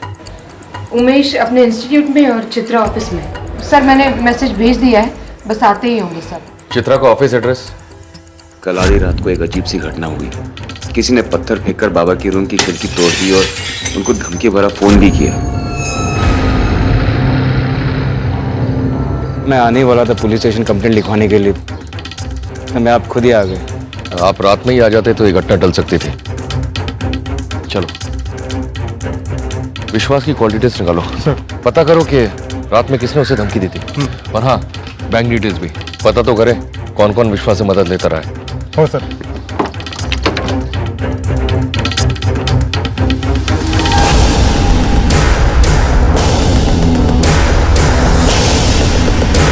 चित्रा, जी सर। आपने कीर्ति को विश्वास के पास भेजा था? हाँ सर, वो एक्चुअली हमेशा मैं ही मदद कर देती थी काका की कंप्यूटर चलाने में, लेकिन क्या है ना कि उस दिन मैं ओवर टाइम कर रही थी और दिलीप दादा के हॉस्पिटल के टाइम काफ़ी सारी छुट्टियां हो चुकी थी, इसलिए अभी ओवर टाइम करके कंपेंसेट कर रही हूँ, इसलिए मैंने कीर्ति को भेज दिया था।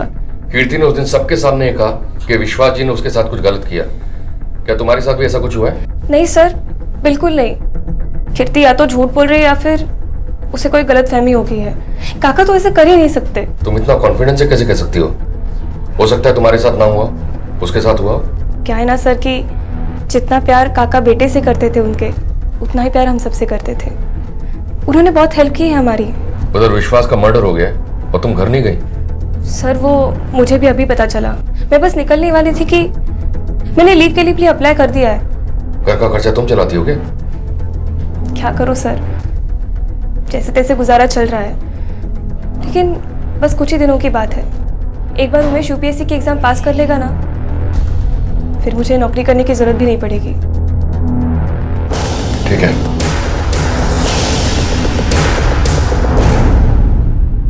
सर विश्वास को जिस नंबर से फोन आया था वो किसी राजेश कड़ू के नाम पर रजिस्टर है, और उस रात के बाद से फोन नंबर भी स्विच ऑफ है, लेकिन उसका एड्रेस हमें मिल गया है। इस कड़ू का कोई कनेक्शन है कीर्ति से? नहीं सर। और कोई फोन आया था विश्वास को उस दिन? जी सर, 9 बजे कुणाल का फोन आया था। 9 बजे कुणाल का फोन आया और हमें विश्वास की बॉडी मिली करीब 2 बजे, यानी कि मर्डर 9 और 2 के बीच में हुआ। साइबर सेल कंफर्म करो और मर्डर वाले दिन कुणाल की फोन लोकेशन ट्रेस करो। सर। और विश्वास का फोन मिला? नहीं सर, स्विच ऑफ है, और उसका आखिरी लोकेशन गंगापुर के पास का जंगल है। गंगापुर? राजेश कड़ू। ओ सर, मीत सर। ये नंबर तुम्हारा है? हाँ सर, ये नंबर तो मेरा ही है, पर मैं तो इसे कब का बंद कर चुका हूँ। ये नंबर एक्टिव है और इस नंबर से किसी को कॉल किया गया था। अरे एक मिनट साहब, शायद मेरे बेटे रवि ने इसे एक्टिव किया होगा। कहाँ है वो? कौन से स्कूल में पढ़ते हो? सर आर्य विद्या मंदिर। कौन से स्टैंडर्ड में?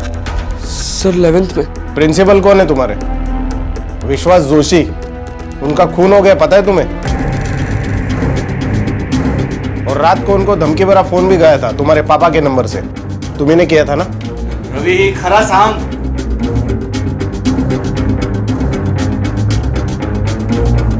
हाँ सर, मैंने ही किया था उनको फोन। मैं सर बहुत गुस्से में था। किस बात का गुस्सा? वो सर हुआ यूं कि गुस्सा आया था उन पे। मैंने उन्हें फोन किया, उनके घर का शीशा तोड़ा, उन्हें डराने के लिए। पर सर मैंने उन्हें मारा नहीं। कल 9 से 2 बजे के बीच तुम कहाँ थे?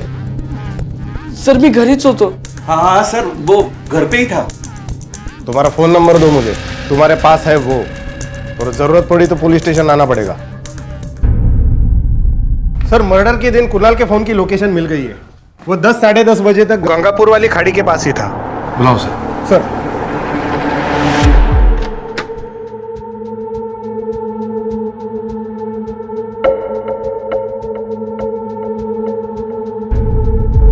क्या कर रहे हो? कुछ नहीं, मेरी घड़ी। घड़ी ढूंढ रहे हो? हाँ, मेरे पर्स में तुम्हारी घड़ी ढूंढ रहे हो? ये क्यों नहीं कहते कि काका के मरने के बाद तुम्हारी नजर मेरे पैसों पे है? कीर्ति कमाल। छोड़ो यार, अब कम से कम उस मरे हुए आदमी को तो छोड़ दो यार। तो वो बेचारे वैसे ही। बेचारे? प्लीज कुणाल, मेरे सामने ये नाटक मत करो। सच बात तो ये है कि तुम्हारा रिश्ता काका से नहीं, उनके पैसों से था। कुणाल, मैं आखिरी बार समझा रही हूँ, मैं काका नहीं हूं, माझ्या पैशांपासून लांब राहायचं।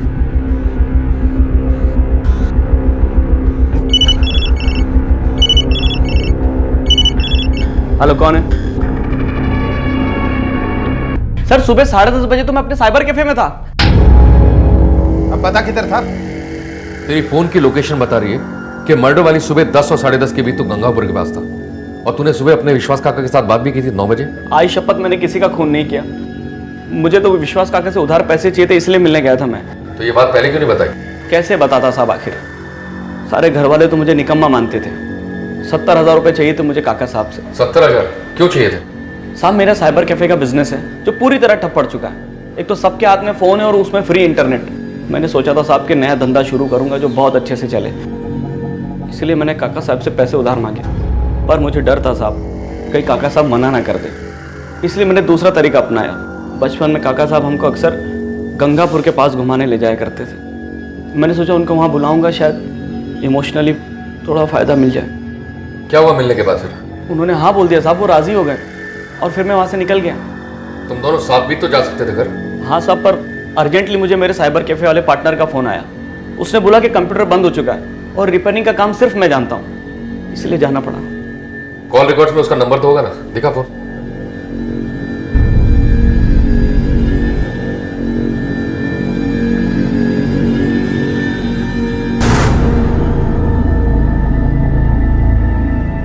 तो विश्वास काका से नाराज था कीर्ति के इल्जाम लगाने की वजह से? नहीं साहब, मैंने तो कीर्ति की किसी बात पे यकीन नहीं किया। घर में किस किस को पता था कि तू विश्वास काका को मिलने जा रहा है? किसी को नहीं। तेरा पार्टनर कौन है? जी हाँ सर, कुणाल यहाँ आया था कंप्यूटर ठीक कर। किस टाइम पे? सर एग्जैक्ट टाइम तो मुझे याद नहीं, करीब 11 बजे।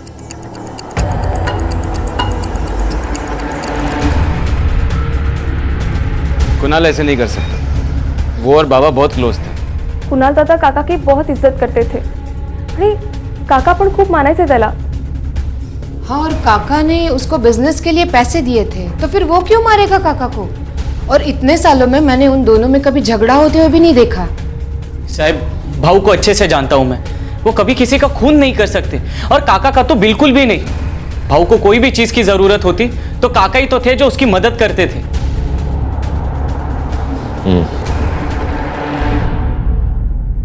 सनी रुक, अरे रुक, पकड़ लिया। रुक जा 2 मिनट।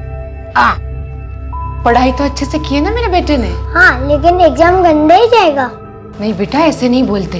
तुमने पढ़ाई अच्छे से की है ना? हाँ, लेकिन पापा ने गुड लक तो नहीं बोला ना, इसलिए एग्जाम गंदा ही जाएगा। तू आ।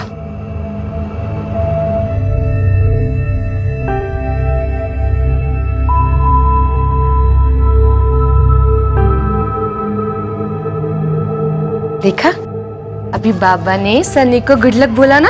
हाँ। है ना? हाँ। तो अभी हमेशा की तरह मेरा बेटा फर्स्ट आएगा स्कूल में। सर विश्वास ने वाकई में तीनों भतीजों पे काफी खर्चा किया है। पिछले साल विश्वास ने दिलीप को 3 लाख रुपए और कुणाल को 2 लाख रुपए दिए। सर यहाँ तक कि दिलीप के ट्रीटमेंट का पूरा खर्चा भी उसने किया है। सर इन खर्चों में एक खास खर्चा है। क्या? ये देखिए सर, विश्वास ने अभी अभी एक रिकरिंग डिपॉजिट अकाउंट खोला है जो माला के बेटे सनी के नाम पर है। सर खास बात यह है कि इस अकाउंट का नॉमिनी खुद विश्वास और माला है, दिलीप ने। कमाल है, माँ नॉमिनी और बाप नहीं।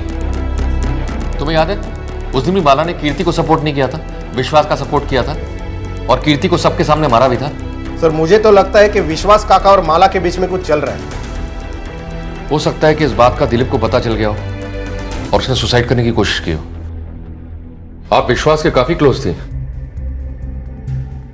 हाँ, घर के बुजुर्ग थे, बहुत इज्जत करती थी मैं उनकी। सुना है वो आपके पति का इलाज भी करा रहे थे, घर की सारी जिम्मेदारी उन्होंने अपने हाथ में ले ली थी। पर एक बात बहुत अजीब लगी, सनी के आरडी अकाउंट में नॉमिनी आप और विश्वास जी हैं, आपके पति ने। ये आरडी है सनी के भविष्य के लिए। काका ये मतलब दिलीप को अच्छा नहीं लगेगा। अरे देखिए, दिलीप ने पहले से ही आपसे इतना सब कर्जा लेके रखा है और उसी को चुकाने की बात करता रहता है। अभी ये एक और उसे सच में अच्छा नहीं लगेगा। ये बात हम दोनों के बीच है ना, तो उसे पता कैसे चलेगी? और अगर उसे पता चल भी गई तो मैं उसे समझा दूंगा। आप कहना क्या चाहते हैं, साफ साफ कहिए। साफ ही तो कहा मैंने, आपके बेटे के नॉमिनी बन गए हो। आखिर क्या रिश्ता है आप दोनों का? बहुत खास रिश्ता है, बाप और बेटी का। और कुछ पूछना चाहेंगे आप? सर कुणाल के कॉल रिकॉर्ड से ये पता चला है कि 10:30 बजे मोहित ने उसे कॉल किया था। दो संभावनाएं, या तो कुणाल हमसे झूठ बोल रहा है कि विश्वास को मिलने के बाद मोहित का फोन आया और वहां से चला गया, या फिर दूसरा कि मर्डरर पहले से ही वहां मौजूद था और कुणाल के जाते ही उसने विश्वास का मर्डर कर दिया। लेकिन सर कुणाल ने कहा था कि वो गंगापुर में विश्वास से मिलने वाला है, ये बात किसी को पता नहीं थी। ऐसा भी तो हो सकता है कि कीर्ति ने इस बात का पता कर लिया हो। आखिर उसके पास रीजन भी था विश्वास को मारने का, क्योंकि वो उसकी पत्नी है। एक काम करो, कीर्ति के फोन रिकॉर्ड निकलवा और पता करो किसी हिस्ट्री शीटर या फिर किसी क्रिमिनल से उसका कांटेक्ट है क्या। मुझे लगता है उनकी सुपारी दी गई है। हो सर। वहिनी, दुकानाची चावी द्या। दुकानाची चावी कशाला? कशाला म्हणजे? कब तक दुकान बंद रखने वाले हो? आज से दुकान मैं संभालूंगा। संभाल पाओगे? संभाल पाओगे का क्या मतलब है? हा? अब तक दिलीप दादा ने संभाला ही है ना। और वैसे भी मैं पढ़ा लिखा हूँ। तो तब क्यों नहीं संभाला जब तुम्हारे दादा चाहते थे कि तुम संभालो? तब तो तुम्हें पढ़ाई करनी थी और इस वजह से बेचारी चित्रा को भी दिन रात मेहनत करनी पड़ी। अगर अब संभालोगे तो पढ़ाई का नुकसान नहीं हो जाएगा? काय साला वहिनी, क्या बात चल रही है? सर हाँ, कीर्ति का कॉल रिकॉर्ड। सर इसके हिसाब से कीर्ति का किसी क्रिमिनल या हिस्ट्री शीटर से कोई कांटेक्ट नहीं था। सर मामला कुछ और ही है। मतलब? कीर्ति और उसका चचेरा देवर प्रसून, दोनों के बीच में फोन पे काफी सारी गुटरगु हुई है, वो भी प्रसून के ऑफिस टाइम में। कहीं प्रसून और कीर्ति का कुछ लफड़ा तो नहीं चल रहा है और उसके बाप को पता चल गया? प्रसून और कीर्ति दोनों को उठाकर लेकर आओ। सर टाइम नहीं है मेरे पास। तुम दोनों की कॉल डिटेल्स और फोन की लोकेशन दोनों मेरे पास है। बहुत बातचीत होती रही है तुम दोनों में, कई बार तो फोन की लोकेशन भी एक है। ऑफिस आवर्स में भी तुम एक दूसरे से मिलते हो। चल क्या रहा है? कहीं तुम दोनों ने तो विश्वास काका और दिलीप को नहीं मारा? क्योंकि तुम दोनों की आशिकी के बारे में उन्हें पता चल गया था। सर ऐसा कुछ नहीं है सर, 2-4 बार ऑफिस आई थी क्योंकि इसे नौकरी की तलाश थी। हमारे बीच में सिर्फ ये सभी बातें होती थी सर। और हमारे कंपनी के मुंबई ब्रांच में वैकेंसी है, इंटरव्यू के लिए इसे ऑफिस आना पड़ता था। अब तुम दोनों इसके आगे झूठ बोला ना तो 302 लगवा दूंगा। सर मैं झूठ नहीं बोल रही हूँ। विश्वास की मौत के बाद तुम दोनों ने आपस में बात करना बंद कर दिया, क्यों? ताकि दुनिया को पता ना चले, है ना? सर ऐसी कोई बात नहीं थी। जब मैंने कुणाल और प्रसून को ये बात बताई कि इनके बाबा ने मेरे साथ क्या किया, तब प्रसून ने मेरे साथ बात करना बंद कर दिया। लेकिन सर मुझे जॉब चाहिए थी, इसलिए मैं बार बार कॉल कर रही थी, लेकिन ये नहीं उठाता था। सर ऐसे घटिया औरत के साथ क्या बात करूं मैं झूठे लोगों के साथ बात नहीं करता। और तुम्हारी हिम्मत कैसी है मेरे बाबा के बारे में ऐसे बात करने की? खोटनो को बोलू सा? मैं सब जानती हूँ तुम्हारे अंदर तुम्हारे बाबा के लिए कितनी नफरत भरी पड़ी है। सर इन दोनों के बीच में ना बहुत झगड़े होते हैं। क्या मानती है तू? बस बस गबस आदा। कीर्ति तू जा। तुम दोनों के आपस में झगड़े क्यों होते थे? सर कौन से घर में बाप और बेटे के बीच में झगड़े नहीं होते सर। तुम सिर्फ अपने झगड़े की बात करो, क्योंकि जिसके साथ तुम्हारा झगड़ा होता था उसका मर्डर हो चुका है। वो हमें दोनों प्रॉपर्टीज बेच के मुंबई में फ्लैट लेना था, हमें मुंबई शिफ्ट होना था और बाबा इसके लिए राजी नहीं हो रहे थे। और वो दोनों प्रॉपर्टी तुम्हारे बाबा के नाम पे थी? नहीं सर, वो दोनों प्रॉपर्टीज हमें विरासत में मिली। आधा हिस्सा मेरे और बाबा के नाम पे और आधा हिस्सा दिलीप, उमेश और कुणाल के नाम पे। इसलिए हम चाहते थे कि हम कौन कौन चाहता था? सर मैं, कुणाल और उमेश। और दिलीप? सर दिलीप वो प्रॉपर्टी से बहुत इमोशनली इन्वॉल्व था, तो उन्हें सिर्फ बाबा ही मना सकते थे। मतलब जो लोग इस प्रॉपर्टी को बेचने के खिलाफ थे उन दोनों को टारगेट बनाया। मेरे बाबा अब मेरे साथ नहीं रहे और आप मुझ पे ही शक कर रहे हैं। मैं सिर्फ अपनी ड्यूटी कर रहा हूं। तुम्हारे बॉस का नंबर और जिसने कीर्ति कंटे को लिया है, दोनों का नंबर मुझे चाहिए।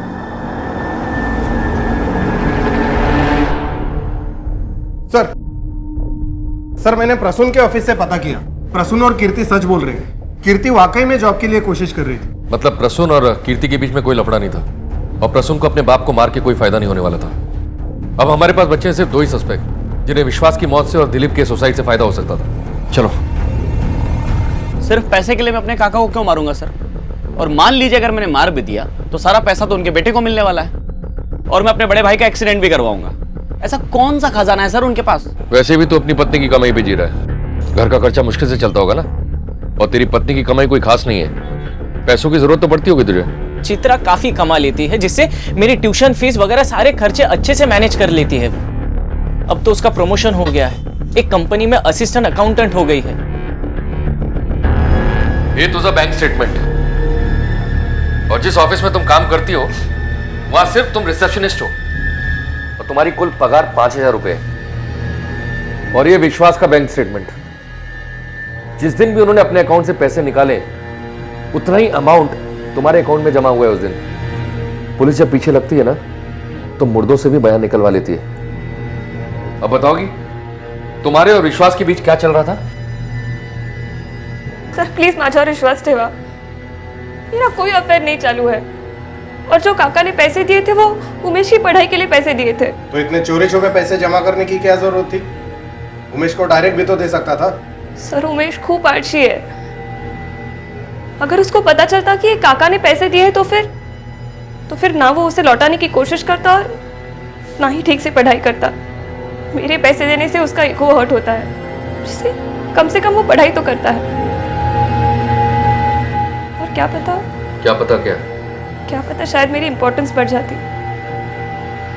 या फिर मुझे मारना बंद कर देता। इसलिए मैंने झूठ बोला घर वालों से कि मेरी प्रमोशन हो गई है, जिससे मेरी सैलरी पर सवाल ना उठे। क्या लगता है ये चित्रा सच बोल रही है? मुझे नहीं लगता है, क्योंकि विश्वास चित्रा और माला दोनों को पैसे देता था, वो भी उनसे पति से छुपाकर। हो सकता है कि कीर्ति सच बोल रही हो कि विश्वास ने उसके साथ मॉलेस्टेशन किया है और ये दोनों भी ये सच जानती हो लेकिन जानबूझकर बता नहीं रही हो, क्योंकि विश्वास से उन्हें पैसे मिलते हैं। और हो सकता है कि विश्वास कीर्ति का मुंह नहीं बनकर पाया हो। लेकिन ये समझ में नहीं आ रहा है कि विश्वास को मारा किसने था। माला और चित्रा तो हो नहीं सकते, क्योंकि पैसे के अंडे देने वाले मुर्गी को कौन काटेगा?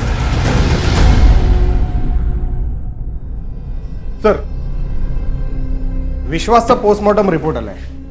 इसके हिसाब से विश्वास की मौत 10 से 11 के बीच में हुई। 10:30 बजे कुणाल उसी एरिया में था, लेकिन सर उसके पास विश्वास को मारने का कोई मोटिव नहीं है। मैंने उसकी कंप्यूटर रिपेयर करने की बात भी वेरीफाई की। He is clean there. विश्वास के सर के पीछे किसी भारी चीज से वार किया गया और सर सीने पर मल्टीपल स्टैबिंग के निशान भी है। बार बार चाकू घोंपा गया। बार बार? इसका मतलब है कोई इमोशनल रीजन है। भला कोई इतनी बेदर्दी से कैसे किसी को मार सकता है? वो ना हो मारने वाला भी इस दर्द से गुजरा हो। कोई तो है जो विश्वास से बहुत नफरत करता था। सर ये भी पता चला है कि मारने वाले ने बाएं हाथ से वार किया, मतलब वो लेफ्टी है।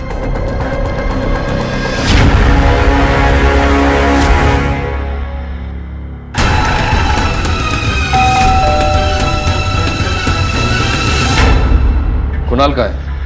वो तो घर पर नहीं है, कल रात से घर नहीं आया। कहाँ गया? पता नहीं सर, बता के नहीं गया और कब से फोन ट्राई कर रही हूँ, उसका फोन भी स्विच ऑफ आ रहा है। साइबर सेल को कांटेक्ट करो और उसका लास्ट लोकेशन निकालो। क्या हुआ है सर? बाकी के सब कहाँ हैं? प्रसून कहाँ है? नहीं सर, आपको कुछ गलतफहमी हुई है। छुपाओ मत, खूनी की मदद करोगे तो पछताओगे। हम आपसे क्यों छुपाएंगे सर? आपसे छुपा के हमें क्या मिलेगा? और सर वो कहाँ जाता है, कब आएगा, किसी को कुछ बता के नहीं जाता। और इस वक्त भी हमें भी ये नहीं पता कि वो है कहाँ पे।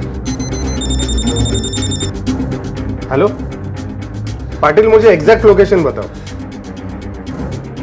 वेरी गुड सर, कुणाल के फोन की लास्ट लोकेशन मिल गई है। चलो।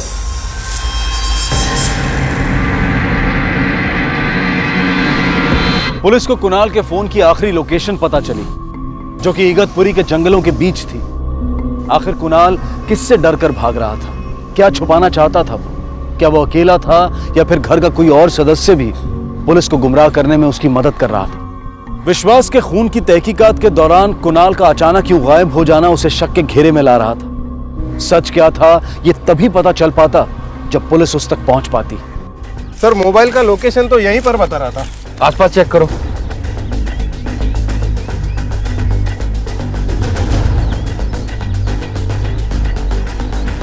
सर इकडे या लवकर बघा।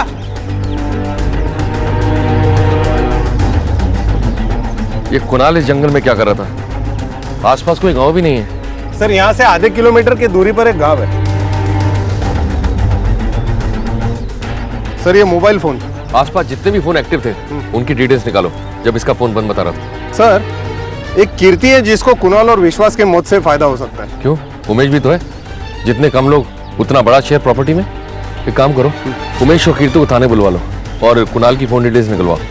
बॉडी को पोस्टमार्टम के लिए भेजो। सर मुझे कोई आइडिया नहीं वो जंगल में क्यों गया था।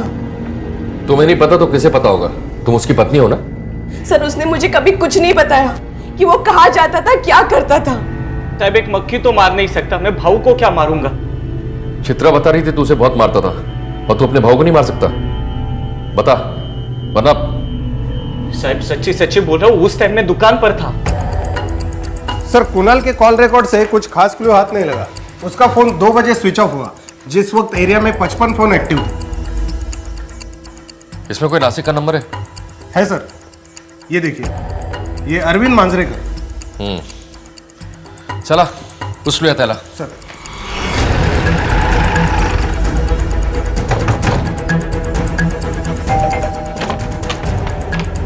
अरविंद। जी सर। शनिवार को इगतपुरी में क्या कर रहा था? सर मेरे दोस्त की शादी है तो रिजॉर्ट की बुकिंग प्राइस पता करने गया था। तो ये काम फोन पे भी हो सकता है, तुम्हें वहां जाने की क्या जरूरत थी? सर मुझे लोकेशन देख के बुकिंग करनी थी और बिना लोकेशन देखे क्या मतलब बनता है? सर हुआ क्या है? रिसोर्ट गया था ना, वहां का नंबर लिया होगा ना? नंबर दे। सर हुआ क्या है बताइए तो सर एक बार। मर्डर का केस है। रिसोर्ट में फोन करके पता करो कि अरविंद झूठ बोल रहा है सच, और जोशी परिवार का आदमी कोई उसके टच में था या नहीं। सर हाँ, अरविंद का कॉल रिकॉर्ड। सर वो झूठ बोल रहा था कि किसी रिसोर्ट में गया था। उसके फोन लोकेशन के हिसाब से वो कुणाल के मर्डर स्पॉट के पास ही था। सर एक अजीब बात है अरविंद के कॉल रिकॉर्ड में, अरविंद को इस नंबर से लगातार फोन आता था। ये नंबर भी सर अरविंद के नाम पे ही रजिस्टर है, जिसकी लोकेशन दिलीप और विश्वास के घर के पास की बता रही है। सर और एक अजीब बात है कि सिर्फ और सिर्फ अरविंद से बात करने के लिए ये नंबर एक्टिव होता था, उसके बाद स्विच ऑफ। कितने बजे फोन आते थे? सर तकरीबन आधी रात को। अरविंद को उठाकर लेकर आओ। सर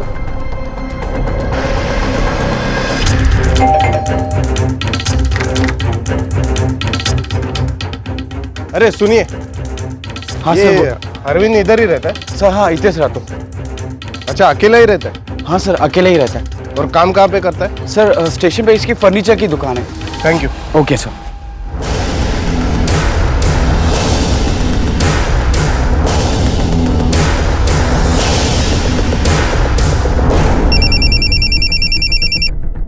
हाँ बोला।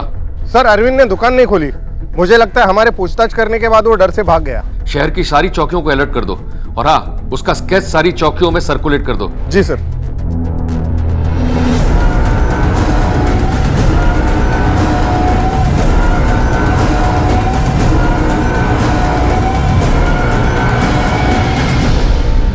मान लो अरविंद ने ही कुणाल और विश्वास का खून किया है, पर वो ऐसा क्यों करेगा? उसका कोई क्रिमिनल रिकॉर्ड भी नहीं है। आखिर क्या वजह हो सकती है? और हाँ, ये अरविंद आधी रात को किससे बात करता है? कोई किराए के गुंडों से तो बात करेगा नहीं। हो ना हो अरविंद का कोई इस कॉलर से पर्सनल कनेक्शन है, कोई रिश्तेदार, दोस्त या फिर कोई प्रेमी। हो सकता है सर। जिस तरीके से रात को चुपके से ये सब फोन कॉल चल रहे हैं, किसी अफेयर की तरफ ही इशारा करते हैं। दिलीप के घर में 3 औरतें हैं। पहली माला, जिसका पति बेड रिडन है, और दूसरी कीर्ति, जिसका पति कुछ करता नहीं और उसे पीछा छुड़ाना चाहती है, और तीसरी चित्रा, जिसका पति उसे बहुत मारता है और उसकी कमाई पर हक जमाता है। कहीं ऐसा तो नहीं इन तीनों में से किसी का अफेयर चल रहा हो? और शादीशुदा होने की वजह से वो ये चाहती हो कि ये बात किसी को पता ना लगे। एक काम करो आपटे, जिस नंबर से उसे लगातार फोन आते हैं उसे ट्रैक करो, कभी तो चालू होगा। सर। काफी कोशिशों के बावजूद भी पुलिस को अरविंद की कोई खबर नहीं मिल रही थी। अरविंद तक पहुंचने की एकमात्र उम्मीद थी वो फोन नंबर जो जोशी परिवार में से किसी का भी हो सकता था और जिस पर अरविंद की अक्सर बातचीत होती रहती थी। आखिर किसका था वो नंबर और उसका अरविंद के साथ और जोशी परिवार में हुई उन 2 हत्याओं के साथ क्या संबंध था?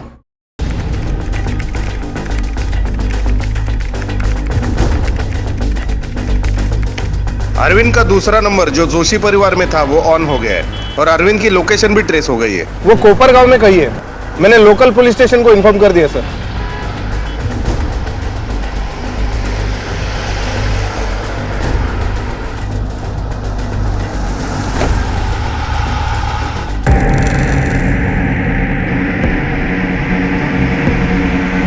मैंने अपना पुराने वाला सिम ऑफ कर दिया। अब कोई भी मुझ तक नहीं पहुंच सकता।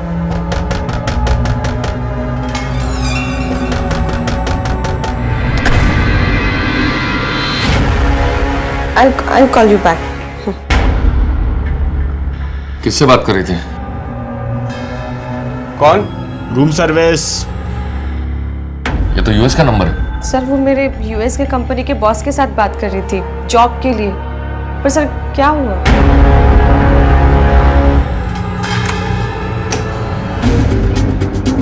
चल हो गया तेरा खेल, बहुत खेल लिया तूने।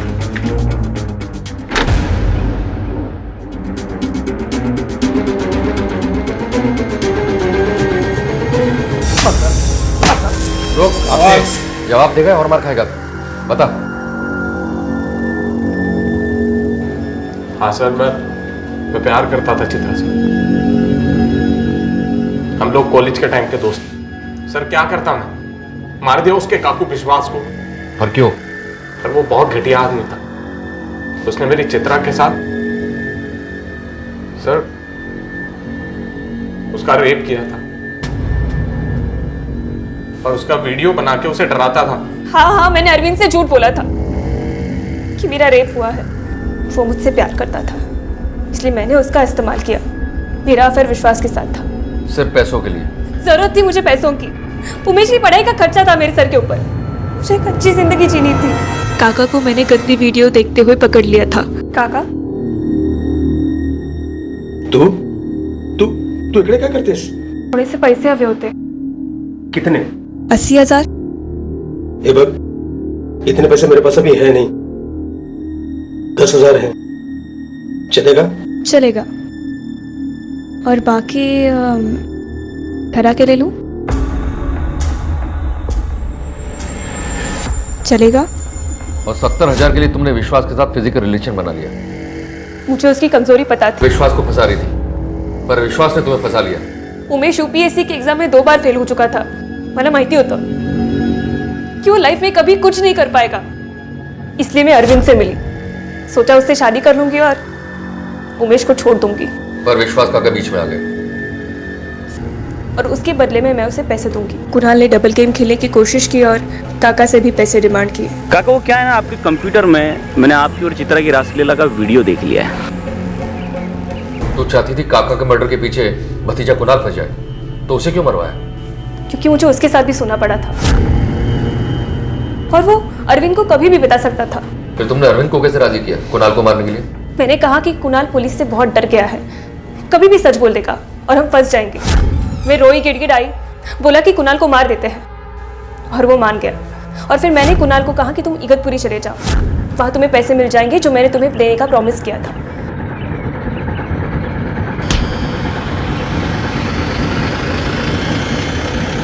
लेकिन एक बेवकूफ़ी हो गई।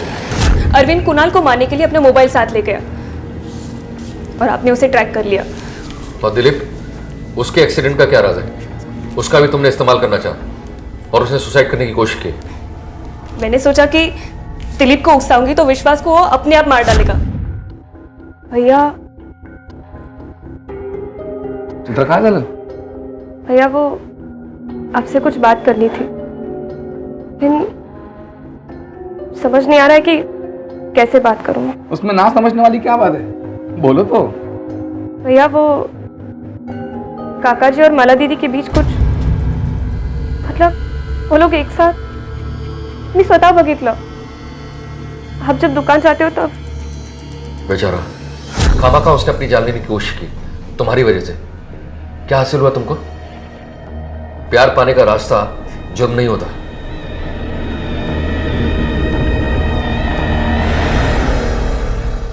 दिलीप जिंदा तो था, लेकिन ऐसी जिंदगी की क्या मायने? किसी की बातों में आकर अपने करीबी लोगों पर शक करना और फिर उस गलतफहमी की वजह से आत्महत्या जैसा बड़ा कदम उठाना ना सिर्फ गलत है बल्कि बेवकूफी भी है। उधर चित्रा पछता रही थी उमेश से शादी करके। उसके पास एक रास्ता था कि वो तलाक ले सकती थी, नए सिरे से अपनी जिंदगी शुरू कर सकती थी, पर उसने एक गलत रास्ता चुना। एक बार कदम गलत रास्ते पर पड़े तो फिर बढ़ते ही चले गए और अंत हुआ जेल की सलाखों के पीछे। बेहतर जिंदगी की तलाश यूं खत्म हो गई। जरूरत है अपनों में विश्वास रखने की, उनसे खुलकर बात करने की। रिश्ते तभी मजबूत होते हैं जब उनमें विश्वास होता है। इसी विचार के साथ अब मैं अनूप सोनी आपसे विदा लेता हूं। फिर मुलाकात होगी अगले एपिसोड में एक और चौंका देने वाले केस के साथ। तब तक अपना और अपने परिवार का ख्याल रखें और देखते रहें क्राइम पेट्रोल डायल 100। सबक एक को सीख हम सबको।